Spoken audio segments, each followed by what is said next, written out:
Friends, तो कैसे हैं आप सभी। तो आज मैं लेकर आई हूँ एक नया रोमांटिक थ्रिलर कोरियन ड्रामा जिसका नाम है व्हेन द फोन रिंग्स। तो ड्रामा की शुरुआत होती है मेन लीड की एंट्री से जिसका नाम है बिग सायोन, जो साउथ कोरिया के प्रेसिडेंट का स्पोक पर्सन है। तो वो आज ब्रिटिश एम्बेसडर के इवेंट पर आया था जिसे थोड़ी देर में ड्रामा की फीमेल लीड ज्वाइन करती है। इसका नाम है होंग ही जो कि बोल नहीं सकती और वो एक साइन लैंग्वेज इंटरप्रेटर है। तो दोनों के ऐसे साथ में देखकर वहाँ मौजूद सारे लोग उनके बारे में गॉसिप करने लगते हैं। सायोन के साथ लड़की है कौन, इनका क्या रिलेशन है, वगैरह वगैरह। सायोन कहता है कि नर्वस मत हो, ये लोग तुम्हें नहीं मुझे देख रहे हैं, ये लोग तुम्हारे बारे में जानने के लिए क्यूरियस हैं।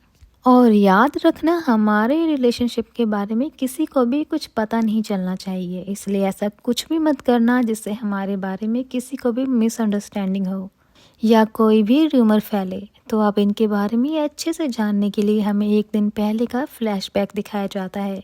हेजू एक न्यूज़ चैनल के स्टूडियो में थी जहां अपना साइन लैंग्वेज का काम कंप्लीट करके जाने लगी थी कि तभी सायोन का प्रेस रिलीज लाइव होता है जो यहाँ मौजूद सभी लोग देख रहे थे। न्यूज़ एंकर जो इस कहानी की सेकंड फीमेल लीड है, जो सायोन की बहुत बड़ी फ़ैन है, क्योंकि सायोन भी पहले एक न्यूज़ कास्टर था। लेकिन स्क्रीन पर सायोन को देखकर हिजू को बहुत ही ज़्यादा गुस्सा आता है।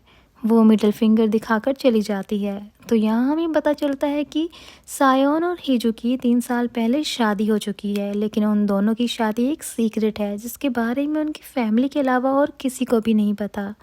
तो उनकी शादी कैसे और क्यों हुई ये हमें आगे पता चलेगा। इधर सायोन अपनी मीटिंग ख़त्म करके ऑफिस चला आता है। इधर हिजू अपनी माँ और अपनी मदर इन लॉ के साथ होती है। तो सायोन के डैड थे जो वो एक प्रेसिडेंशियल कैंडिडेट थे और हिजू के जो स्टेप डैड थे वो एक बहुत बड़ी कंपनी के प्रेसिडेंट थे। तो इन दोनों फैमिली का बहुत पुराना कनेक्शन था जो सायोन की मॉम हिजू को जॉब छोड़कर सायोन को सपोर्ट करने के लिए कहती हैं, क्योंकि कुछ ही महीने में प्रेसिडेंशियल इलेक्शन होने वाले थे और हिजू पब्लिक में ना आए, क्योंकि ये लोग नहीं चाहते कि सबको पता चले कि हिजू सायोन की वाइफ है जो कि बोल नहीं सकती। हिजू की माँ बोलती है कि क्या इसकी ज़रूरत है। सायोन की माँ बोलती है कि ना बोले तो ही अच्छा है। ये बोलकर वो चली जाती है और हिजू की मॉम उस पर ही चिल्लाने लगती है और कहती है कि तुम्हारी गलती है, किसी और के हस्बैंड को चुराया है तो अच्छे से काम करो। याद रखना, तुम चेयरमैन होंग की बेटी हो और होने वाले प्रेसिडेंट की डॉटर इन लॉ हो। पर हिजू एकदम चुपचाप रहती है। फिर वो यहाँ से अपने ऑफिस जाने के लिए निकलती है, पर जाते हुए रास्ते में उसकी कार आउट ऑफ कंट्रोल हो जाती है और अचानक से रास्ते के बीचों बीच रुक जाती है। ये सब देखकर हिजू समझ जाती है कि उसकी कार हैक हो चुकी है, इसलिए ना ही कार के डोर्स खुल रहे थे ना ही कार आगे बढ़ रही थी, जिससे वो सामने से आ रहे ट्रक से टकराते टकराते बचती है। तभी हम थोड़ी दूर एक मिस्टीरियस पर्सन को देखते हैं। इसके हाथ में एक अलग सा फ़ोन था जिससे हमें समझ आता है कि उसी ने कार को हैक किया है। तो वो पर्सन ही हिजू की कार की ओर बढ़ने लगता है और हिजू की कार के अंदर चला आता है। इधर सायोन के फ़ोन पर कॉल आता है। सायोन का असिस्टेंट कहता है कि किसी अजीब से नंबर से कॉल आया है। सायोन कॉल पर बात करता है तो सामने से आवाज़ आती है कि मैं तुम्हारी वाइफ को मार दूंगा। सायोन पूछता है, कौन हो तुम और क्या बकवास कर रहे हो। हम देखते हैं सायोन को कॉल करने वाला वही मिस्टीरियस आदमी था जिसने हिजू की कार को हैक किया था और वो भी हिजू के गले पर चाकू रखकर सायोन को धमका रहा था। सायोन की फ़ोन की बैटरी डेड हो जाती है तो उसे चार्ज पर लगाकर वो सबसे पहले हिजू की माँ को कॉल करता है और हिजू के बारे में पूछता है। हिजू की माँ कहती है कि वो मेरे साथ ही थी लेकिन अभी वो थोड़ी देर पहले यहाँ से घर के लिए निकल गई है। ये जानकर वो रिलैक्स होता है और दोजी से उस किडनैपर के नंबर को ट्रेस करने के लिए कहता है। थोड़ी देर बाद फिर से वही किडनैपर कॉल करता है तो सामने से सायोन कहता है कि मार दिया मेरी वाइफ को, तू जानता भी है किससे बात कर रहा है और मेरी वाइफ है कौन, क्या तुझे पता भी है।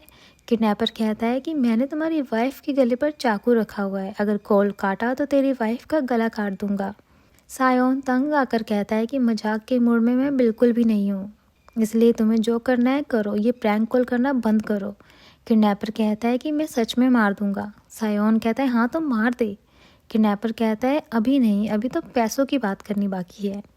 सायोन कहता है कि तेरी जो भी डिमांड है तू करता रहे, मुझे कोई फ़र्क नहीं पड़ता, इसलिए दोबारा कॉल मत करना।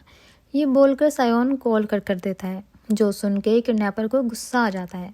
वो वायर से हीजू का गला घोटने लगता है, जिससे कार आउट ऑफ कंट्रोल हो जाती है। तो किडनैपर उसे छोड़ देता है और कार अच्छे से चलाने के लिए कहता है। एंड कहता है ये मजाक नहीं है, समझी ना, तेरा हस्बैंड इसे मजाक क्यों समझ रहा है? क्या तेरे हस्बैंड को तेरी कोई परवाह नहीं? मैं अभी उसे दोबारा कॉल करूँगा, अगर उसने मेरी बात नहीं मानी तो फिर तुम मरने वाली है। वो दोबारा कॉल करता है, लेकिन सायोन कॉल पिक नहीं कर रहा था। किडनैपर गुस्से में जो कि गर्दन पर कट मार देता है और गुस्से में इधर उधर लात मारने लगता है। फिर कहता है इट्स ओके, पता है ये फ़ोन बहुत ही अलग है, इससे सिर्फ सायोन को ही कॉल किया जा सकता है और इस नंबर को वो 10 मिनट बात करने से पहले ट्रैक भी नहीं कर सकता। वॉइस मॉड्यूलेशन ऑलवेज ऑन किया हुआ है, इसलिए मेरी आवाज़ को पहचान भी नहीं पाएगा। और पता है तुम्हारी कार को मैंने पहले से ही हैक किया हुआ था, इतना सब कुछ परफेक्टली प्लान किया था, पर ये तुम्हारा कमीना हस्बैंड मेरा कॉल ही नहीं उठा रहा। वो फिर कॉल करता है तो इस बार सायोन कॉल उठा लेता है। तो किडनैपर कहता है कि मैंने कहा था ना तेरी वाइफ को मार दूंगा। तो सायोन भी गुस्से में कहता है कि हाँ तो मार देना, जब वो मुर्दा लाश बन जाए तब कॉल करना। ये बोलकर सायोन फिर से कॉल कर देता है। किडनैपर को तो और ज़्यादा गुस्सा आता है और सायोन की ये बात सुनकर तो हीजू को भी बहुत ज़्यादा गुस्सा आता है, इसलिए वो फुल स्पीड से गाड़ी भगाने लगती है, जिससे स्लिपरी रोड आने की वजह से उसके टायर्स फिसल जाते हैं, जिस वजह से वो किडनैपर कार के अंदर टकराकर बेहोश हो जाता है। पर हीजू ने सीट बेल्ट होने की वजह से सेफ रहती है। तो सायोन अपने घर के लिए निकलता है। घर में हीजू पहले ही आ चुकी थी, जो अपनी इंजरीज का फर्स्ट एड करती है और फिर खाना बनाकर टेबल पर रेडी करती है। थोड़ी देर बाद सायोन आता है, चीज़ों को अपने सामने देखकर रिलैक्स होता है कि तुम जिंदा हो। आज मुझे किसी का प्रैंक कॉल आया था कि वो तुम्हें मार देगा, मेरी वाइफ को मार देगा, पर तुम तो जिंदा हो।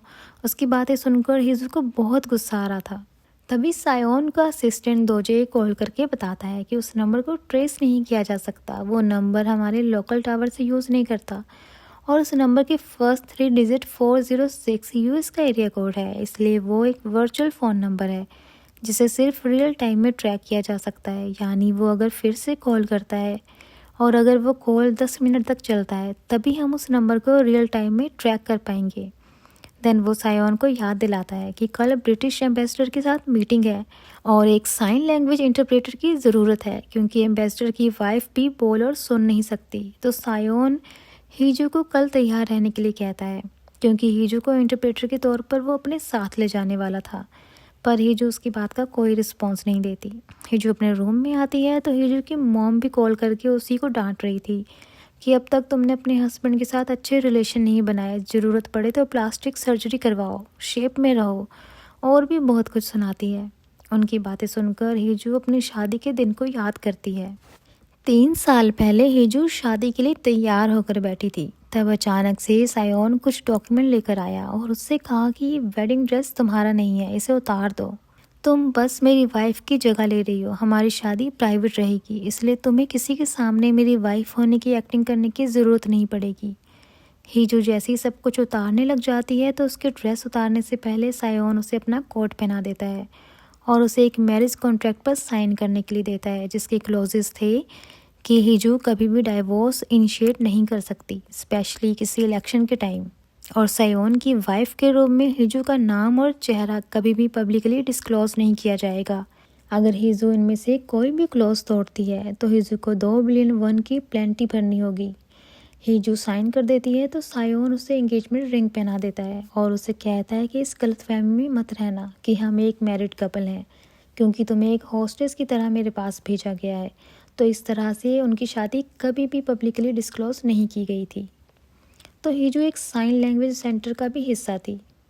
तो हीजू अगले दिन ऑफिस में बहुत ही गुस्से वाले डायलॉग को रिहर्सल कर रही थी, क्योंकि उसे सायोन पर अपना गुस्सा निकालना था। तो अब वो दोनों एम्बेसडर के इवेंट पर पहुंचते हैं जहां से ये एपिसोड स्टार्ट हुआ था। तो उसके आगे से सीन कंटिन्यू होता है। दोनों को साथ देखकर सभी लोगों के बीच में गॉसिप शुरू हो जाती है, पर उनका ध्यान ना देते हुए सेयोन हीजू को लेकर एम्बेसडर से मिलने आता है। तो उन दोनों के बीच की बातचीत को हीजू एम्बेसडर की वाइफ को साइन लैंग्वेज में बता रही होती है, जो देखकर एम्बेसडर हीजू को सायोन की वाइफ समझ लेता है। तो हीजू बताती है कि मैं बस एक इंटरप्रेटर हूँ, हमारे बीच कोई भी पर्सनल रिलेशन नहीं है। सायोन को तो समझ नहीं आया कि हिजू ने इशारे में क्या कहा, पर एम्बेसडर उसे थैंक यू कहते हैं उनकी वाइफ के लिए इंटरप्रेटर लाने के लिए। इस पर सायोन कहता है एक्चुअली मेरी वाइफ को भी डिसेबिलिटी है। एम्बेसडर कहते हैं कि कभी मैंने आपकी वाइफ को आपके साथ नहीं देखा, आपको उन्हें भी लाना चाहिए था, हमारी मुलाकात हो जाती। इस पर सायोन कहता है कि एक्चुअली मेरी वाइफ मेरी कमज़ोरी है, जो सुनकर हिजू को बहुत गुस्सा आता है। तो सायोन आगे कहता है कि क्योंकि मैं गवर्नमेंट के लिए काम करता हूँ, इसलिए मुझ पर ऑनलाइन काफ़ी अटैक्स होते हैं, इसलिए मैं नहीं चाहता कि मेरी वजह से मेरी वाइफ को ऑनलाइन हेट या अटैक्स फेस करना पड़े। तभी उसे दोजी मैसेज करके बताता है कि सब कुछ रेडी है, अगर आप उसे 406 का कॉल आया तो अब हम उसे ट्रैक कर पाएंगे, बस आप 10 मिनट तक उसे उलझा कर रखना। तो हिजू यहाँ से ड्रिंक करने चली जाती है। अब उसे ज़्यादा ड्रिंक करता हुआ देखकर सेओन मना करता है। हिजू फ़ोन में टाइप करके उसे कहती है कि अगर हो गया हो तो मैं यहाँ से जा रही हूँ। इस पर सेओन कहता है कि तुम अभी नहीं जा सकती, जब तक मैं यहाँ हूँ तब तक मेरे साथ रहना होगा, कुछ प्रॉब्लम है, पैर में दर्द है तो बैठ जाओ और ज़्यादा ड्रिंक करना बंद करो। हिजू अभी उसे साइन लैंग्वेज में कहने लगती है, क्या तुम्हें लगता है कि मैं सुन नहीं सकती या मुझे कोई इमोशन फील नहीं होते? मैं कितनी हर्ट हूँ तुम्हें कभी दिखता भी है? और क्या कहा मैं तुम्हारी कमज़ोरी हूँ? अगर कमज़ोरी होती तो तुम्हें मुझे प्रोटेक्ट करना चाहिए, और कल तुमने क्या किया? ये बोलकर उसे साइन लैंग्वेज में गाली देने लगती है, जो सायोन को थोड़ा समझ आता है। पर जाते हुए ही हिजू इशारे में कहकर जाती है, शायद तुम जिस वाइफ की बात कर रहे थे मैं वो हूँ ही नहीं। ये बोलकर वो यहाँ से वॉशरूम में चली जाती है, जहाँ उसे सेयोन पर तो बहुत गुस्सा आ रहा था। इधर सेयोन को थोड़ी देर बाद उसी किडनैपर का कॉल आता है। इस बार सेयोन सामने से कहता है कि मेरी वाइफ तो सेफ़ है, क्यों कल तू उसे मार नहीं पाया? कल मैं बहुत बिज़ी था इसलिए मैं तेरा कॉल कट कर दिया, पर आज मेरे पास बहुत टाइम है, तो बताओ अब तुम मेरी वाइफ को कैसे हर्ट करोगे? ये सब वो किडनैपर को 10 मिनट तक बातों में उलझाने के लिए कर रहा था। तभी किडनैपर कहता है, लगता है पार्टी में ज़्यादा कुछ करने को है नहीं तुम्हारे पास, जिससे सायोन थोड़ा शॉक होता है। किडनैपर कहता है कि तुम्हें सरप्राइज़ हुआ होगा कि मुझे कैसे पता कि तो इस पार्टी में है, तो सोच नहीं सकता कि मैं तेरे कितने करीब हूँ। सायोन हर तरफ देखने लगता है और फिर कहता है कि तुझ जैसा लूज़र यहाँ आ ही नहीं सकता, इसलिए अपनी बकवास बंद कर। इस पे किडनैपर कहता है कि तुमने कुछ खाया नहीं ना, तुम चाहो तो तुम्हारे लेफ्ट में रखी हुई ब्रिस्ता खा सकते हो। अब ये सुनकर सायोन और ज़्यादा शौक होता है, उससे पूछता है कि तू यहाँ आया कैसे? तो किडनैपर कहता है कि अभी तूने पूछा था कि मैं तेरी वाइफ को कैसे हर्ट करूँगा। ये सुन सायोन हिजू को हर तरफ ढूंढने लगता है। तभी वो ऊपर एक बंदे को फ़ोन पर बात करता हुआ देखता है, तो उसे पकड़ने जाता है, लेकिन वो कोई और ही होता है। किडनैपर पूछता है, डर गया क्या? सायोन भागते हुए हिजू को ढूंढने लगा था। किडनैपर कहता है, क्यों अब बिलीव हुआ ना? सायोन कहता है कि तुझ जैसा लूज़र मेरी वाइफ का कुछ नहीं बिगाड़ सकता, तूने मुझसे पंगा लेकर बहुत बड़ी गलती की है, और वैसे भी तूने मेरी वाइफ को कभी देखा भी है क्या? पता भी है वो कौन है? तभी वो कहता है कि होंग हिजू तेरी असली वाइफ नहीं है, जिससे तेरी शादी होने वाली थी वो थी चेयरमैन होंग की बड़ी बेटी एना, और शादी के दिन वो भाग गई, जिसके बारे में किसी को भी कुछ नहीं पता। और फिर तूने उसकी छोटी बहन हिजू से शादी कर ली, क्योंकि चेयरमैन होंग और तेरी फैमिली का कोई तो बहुत पुराना कनेक्शन है, जिस वजह से तुम्हें उनकी फैमिली में शादी करनी ही थी, इसलिए बड़ी वाली नहीं तो छोटी बेटी से ही शादी कर ली। अब ये बात बाहर आई तो कैसा रहेगा? ये सब सुन के सायोन हैरान हो जाता है, क्योंकि इस बारे में सिर्फ उन दोनों की फैमिलीज़ को ही पता था। तो सायोन पूछता है कि तुझे क्या चाहिए? तब किडनैपर अपनी डिमांड्स बताने लगता है कि सबसे पहले तुझे हिजू को छोड़ना पड़ेगा, फिर तू अपनी असली फियांसे के साथ रह सकता है, क्योंकि वैसे भी तू हिजू को पसंद नहीं करता। फिर रिवील होता है कि किडनैपर बनकर बात करने वाला कोई और नहीं, हिजू खुद है, और वो बोल भी सकती है। पर इस फ़ोन में वॉइस मॉड्यूलेशन ऑन था, इसलिए सायोन को हिजू की बात एक आदमी के वॉइस में सुनाई दे रही थी।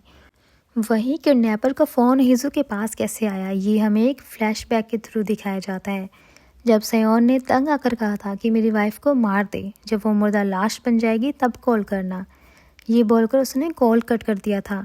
अब हिजू को बहुत ही ज़्यादा गुस्सा आया था, इसलिए वो बहुत ही तेज़ गाड़ी चलाने लगी थी और किडनैपर को ही चिल्लाकर कह रही थी कि वापस कॉल कर उस कमीने को, मुझे भी उससे कुछ कहना है। लेकिन सायोन ने फिर कॉल ही नहीं उठाया। बस तभी आगे स्लिपरी रोड पर एक्सीडेंट हुआ और किडनैपर बेहोश हो गया। तभी किडनैपर के हाथ से फ़ोन गिर गया था जिसको हीजू अपने साथ लेकर आई थी। तो प्रेजेंट में हीजू कहती है कि अब बताओ, अगर तुम अपने डैड का इलेक्शन ख़राब नहीं करना चाहते, तुम्हारे मैरिज के सीक्रेट को रिवील होने से रोकना चाहते हो, तो तुम्हें हीजू को डाइवोर्स देना पड़ेगा। तुम्हारे पास कल तक का टाइम है ये डिसाइड करने को, वरना तुम चाहो तो हम 2 बिलियन वॉन में मामला सेटल कर सकते हैं। ये सुन सयोन कहता है, तुम लोग अपनी हरकतों से बाज क्यों नहीं आते? तुम शायद भूल रहे हो कि मैं हूँ कौन। तुम्हारी इन बातों को फेक न्यूज़ बनाना मेरे लिए इतना भी मुश्किल नहीं है। अगर तुम्हें मुझे ब्लैकमेल करना ही था तो मेरे बारे में थोड़ा पता कर लेते। तो जैसे को तो मैं आंखें बंद करके अरेस्ट करवा सकता हूँ। हीजू कहती है, क्या तुम जानते हो कल मैंने तुम्हारी वाइफ के साथ क्या किया था? मैंने उसे ऑलमोस्ट मार ही दिया था। मैंने उसी की कार में उसे किडनैप किया था, वायर से उसका गला दबाया, उसके बाल खींचे, उसकी गर्दन पर चाकू का कट भी मारा। वो बेचारी इतनी डर गई थी, मैं तो उसे मारने ही जा रहा था। वो बेचारी तो अपनी जान की भीख भी नहीं मांग पा रही थी क्योंकि वो बोल जो नहीं सकती। फिर तुमने ही तो कहा था कि मार तो उसे, जब लाश बन जाए तभी कॉल करना। हीजू को तो मैं मारने ही वाला था, लेकिन उसका लक अच्छा था।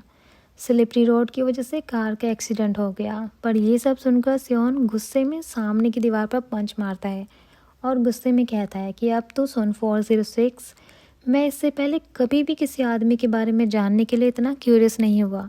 मैं तुझे ढूंढ कर रहूँगा। अब मैं तुझे अरेस्ट नहीं करवाऊँगा, मैं खुद तुझे पकड़ूँगा। 10 मिनट पूरे होने वाले थे, इसलिए हीजू घबराकर कॉल कट कर देती है क्योंकि उसे भी याद था कि 10 मिनट तक उनका कॉल कोई ट्रैक नहीं कर सकता था।